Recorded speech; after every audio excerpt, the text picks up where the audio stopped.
नमस्कार। देश में अवैध घुसपैठ पर हो रही है बड़ी कार्रवाई और हर कोने में की जा रही है पहचान। घुसपैठियों को भेजा जा रहा है वापस और साथ ही खड़ा हो रहा है एक बड़ा सवाल कि आंतरिक सुरक्षा के लिए ये घुसपैठिए कैसे बन रहे हैं एक बड़ा खतरा। इसी पर हम करेंगे आज की चर्चा। मैं हूं रमा त्यागी, हमारे साथ जुड़ेंगे कुछ खास मेहमान और विभिन्न इलाकों से हमारे संवाददाता भी।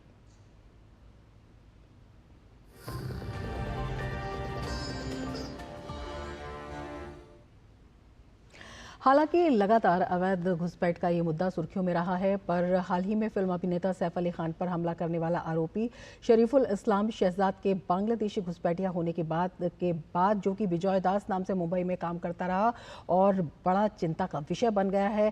इसी के अलावा मुंबई में एक बांग्लादेशी महिला कुलसुम शेख को भी मुंबई पुलिस ने पकड़ा है। वो 2016 से मोहिनी के नाम से शहर में रह रही थी। ऐसे ही कई बांग्लादेशी घुसपैठिए हैं जो बेंगलुरु, दिल्ली, यूपी, महाराष्ट्र, पश्चिम बंगाल, असम, कर्नाटक और देश के कई राज्यों में पकड़े जा चुके हैं, आपराधिक वारदातों में पाए गए हैं।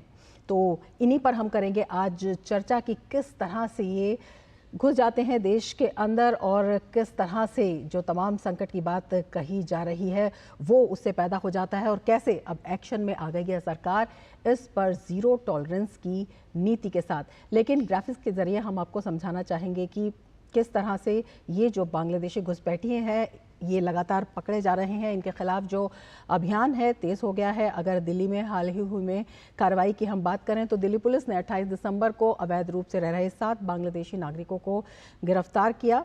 4 जनवरी 2025 तक वैध दस्तावेजों के बिना दिल्ली में 132 विदेशी नागरिकों को निर्वासित किया गया। दस्तावेजों के बिना निर्धारित अवधि से अधिक समय तक ये नागरिक रह रहे थे।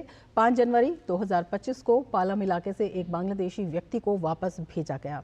और अगर हम आगे बढ़ें और तमिलनाडु की बात करें, क्योंकि हर कोने में ये कार्रवाई हो रही है, 4 जनवरी को तमिलनाडु में बांग्लादेश के 7 नागरिकों को हिरासत में लिया गया। पश्चिम बंगाल में भी इसके अलावा बड़ी कार्रवाई हुई, जहां पर 4 जनवरी को दक्षिणी पश्चिम बंगाल से 3 बांग्लादेशियों को गिरफ्तार किया गया। असम की बात करें तो असम में भी बड़ी कार्रवाई हुई। 11 जनवरी को असम के अंतर्राष्ट्रीय सीमा के पास 4 अवैध बांग्लादेशी नागरिक गिरफ्तार हुए। त्रिपुरा की बात करें तो त्रिपुरा में पुलिस ने 10 जनवरी को 4 बांग्लादेशी घुसपैठियों को गिरफ्तार कर लिया।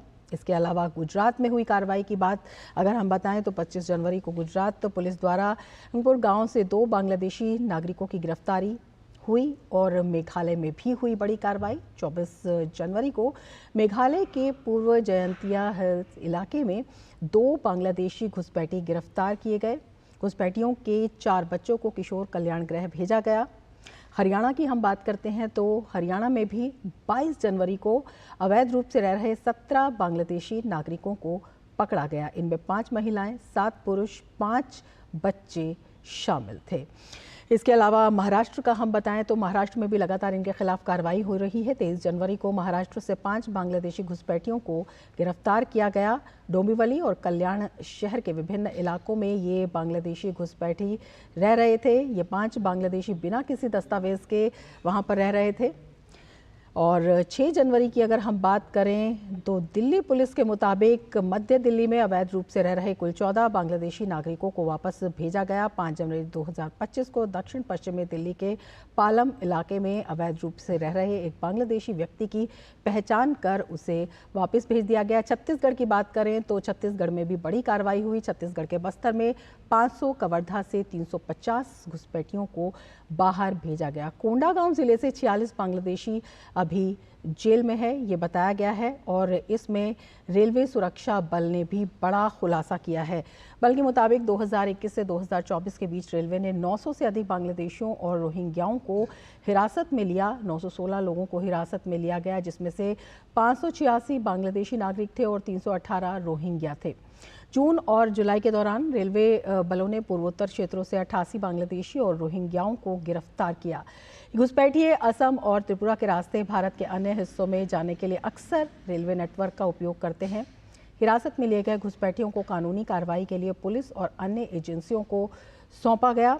बांग्लादेश में चल रही हाल की राजनीतिक उथल पुथल और भू राजनीतिक घटनाक्रमों के कारण ये जो संख्या बढ़ी है ऐसा कहा जा रहा है। इसके अलावा सामाजिक आर्थिक कारकों के कारण सुदूर इलाकों में शरण, रोजगार और आश्रय की तलाश से बड़ी संख्या ये राष्ट्रीय सुरक्षा के लिए एक महत्वपूर्ण चिंता का विषय है। और अगर हम बात करें बंधुआ मजदूरी, घरेलू नौकरानी, वेश्यावृत्ति और मानव तस्करी सहित शोषण के लिए भी ये अत्यधिक संवेदनशील मसला इस दृष्टि से हो जाता है। और इसी पर हम चर्चा करेंगे। हमारे साथ जो है हमारे ख़ास मेहमान जुड़ चुके हैं। हम अगर अपने मेहमानों का परिचय कराएं आपसे तो सुरेंद्र चौधरी हमारे साथ जुड़े हुए हैं जो डीसीपी हैं साउथ वेस्ट दिल्ली से, और इसके साथ ही हमारे साथ प्रफुल्ल केतकर जुड़ेंगे। प्रवेश कुमार मिश्रा हमारे साथ जुड़े हुए हैं, फॉर्मर एडीजी बीएसएफ, और हमारे साथ शिशिर जुड़े हुए हैं, और हमारे साथ हमारी संवाददाता भी जुड़ी हुई हैं, मुकेश हमारे साथ जुड़े हुए हैं। सब प्रसन्नजीत भी हमारे साथ कोलकाता से जुड़े हुए हैं। अपने सभी मेहमानों का हम स्वागत करते हैं। प्रवेश कुमार जी, सबसे पहले आपके पास आना चाहेंगे और आपसे जानना चाहेंगे, हमारे देश की जो 5 राज्य हैं जिनकी सीमा बांग्लादेश से लगती है, कितनी संवेदनशील ये सीमा है अगर हम इस 4000 किलोमीटर की ज़्यादा से सीमा से बात करते हैं, और किस तरह से ये आ जाते हैं, इस वक्त किस तरह से इन पर एक्शन लिया जा रहा है? देखिए, मैं क्लियरली बताना चाहता हूँ, हमारा 4096 किलोमीटर बांग्लादेश के साथ बॉर्डर है। उसमें से आप देखिए 1060 किलोमीटर तो रिवर लाइन बॉर्डर है और 63 किलोमीटर हमारा मैरीटाइम बॉर्डर है। अब इसमें जो है आप देखिए, उसमें से काफी जगह जो है असम और बंगाल में फेंसिंग अभी तक नहीं हुआ है। फेंसिंग के लिए प्रॉब्लम ये आ रहा है कि जमीन जो है स्टेट गवर्नमेंट नहीं दे रहा है, और काफी जगह जो है फेंसिंग नहीं आया है, और कुछ जगह जो है फेंसिंग सिंगल तार का फेंसिंग आया हुआ है, जिसके वजह से और रिवर लाइन बॉर्डर के वजह से जो हमारा जो बांग्लादेश का जो शरणार्थी वो आ जाते हैं, इलीगल माइग्रेंट्स आ जाते हैं। लेकिन अभी जो मैं बताता हूँ, जितना भी हमारा हो चुका है, जितना भी आ चुका है 1971 में देखिए, 75 में देखिए, हमारे पास तो मोरलेस 3 करोड़ से ज्यादा है बांग्लादेशी हमारे देश में। और मैं एक किताब लिखा था, उसका नाम है Bangladesh migrants threat to India, क्योंकि ये जितने घुसपैठिया अभी आए हुए हैं, जो असम आप देखेंगे, जो डेमोग्राफिक चेंज हमारा बांग्लादेश का, हमारा वेस्ट बंगाल का जितना बॉर्डर है, आप कुछ बिहार जाइए, नदिया जाइए, मालदा जाइए, 24 परगना जाइए, वहां पर बॉर्डर में डेमोग्राफिक चेंज पूरा हो चुका है। और ये जो है हम बताते हैं कि दिल्ली में हमने 50 या 10 बांग्लादेशी हमने पकड़ लिए हैं, और कलकत्ता में हमने 6 पकड़ लिए हैं। मैं क्लियरली बता रहा हूँ, हमारा दिल्ली में बहुत ज्यादा बांग्लादेशी हैं। ये जितने जो है हिंदू नाम लेकर के, जो बांग्लादेशी मुस्लिम्स हैं वो हिंदू नाम लेकर के रह रहे हैं। और मैं तो बता रहा हूँ, आप कन्याकुमारी जा रहे हैं और वहां जा रहे हैं, मैं श्रीनगर का बात कर रहा हूँ। श्रीनगर में आप जो कामारबारी के आगे एक बांग्लादेशी विलेज है, ये क्लियरली मैं बताऊं, मैंने खुद ही देखा हुआ है, श्रीनगर में भी उनका गांव है। लेकिन ये जो पेनिट्रेशन होता है, हमारा बॉर्डर पोरस है, लेकिन डेफिनेटली अभी जो हुआ, मैं क्लियरली बताऊं, बांग्लादेश का सिचुएशन जो है कि मिनी पाकिस्तान हो चुका है। अभी जो है बिल्कुल इसी पर हमारे देश के कोने कोने से हमारे संवाददाता और विशिष्ट मेहमान भी जुड़े हुए हैं। हमारे साथ सुरेंद्र चौधरी जुड़े हुए हैं, डीसीपी साउथ वेस्ट दिल्ली हैं। सुरेंद्र जी, बहुत स्वागत है आपका। और दिल्ली पुलिस ने एक बड़ी कार्रवाई भी की है। सबसे पहले आपसे यही जानना चाहेंगे, किस तरह से वेरिफिकेशन किया और कितना चैलेंजिंग ये था? मैडम, हमने हमारे ऑनरेबल एलजी साहब के डायरेक्शन से और कमिश्नर ऑफ पुलिस के डायरेक्शन से हमने हमारे डिस्ट्रिक्ट में कई जगहों को हमने चिन्हित किया जहां पे इस तरह के लोग हो सकते थे। तो महिपालपुर एरिया, रंगपुरी एरिया, इस तरह से कई जगहों पे फिर हमने उनका वेरिफिकेशन शुरू किया। तो लगभग 4-5 हज़ार लोगों का जब वेरीफाई किया तो हमें 500 के आसपास सस्पेक्ट लगे, जिनमें हमें लगा कि उनके कागज़ पूरे नहीं है, डॉक्यूमेंट्स नहीं बने हुए। तो हमने फिर आसाम और बंगाल में कई जगह पे हमारी टीम्स भेज करके वेरीफाई किया।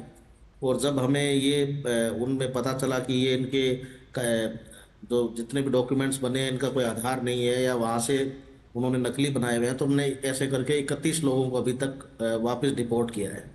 बिल्कुल। और जो लोग पकड़े गए उनसे क्या पता लगा, किस तरह से एक पूरा सिंडिकेट इसमें काम करता है और उससे आगे की कार्रवाई के लिए किस तरह से मदद मिली, और जो डिपोर्ट किए गए उनकी भी किस तरह से ये गारंटी हुई कि वो वापस भेज दिए गए हैं?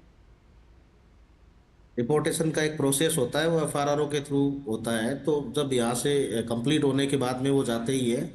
और इसमें जब वो वहाँ से आते हैं तो इनका बंगाल में उन्होंने ज़्यादातर ने जो बॉर्डर के पास में वहाँ से कोई न कोई ऐसा आधार कार्ड या कुछ बनवाया होता है।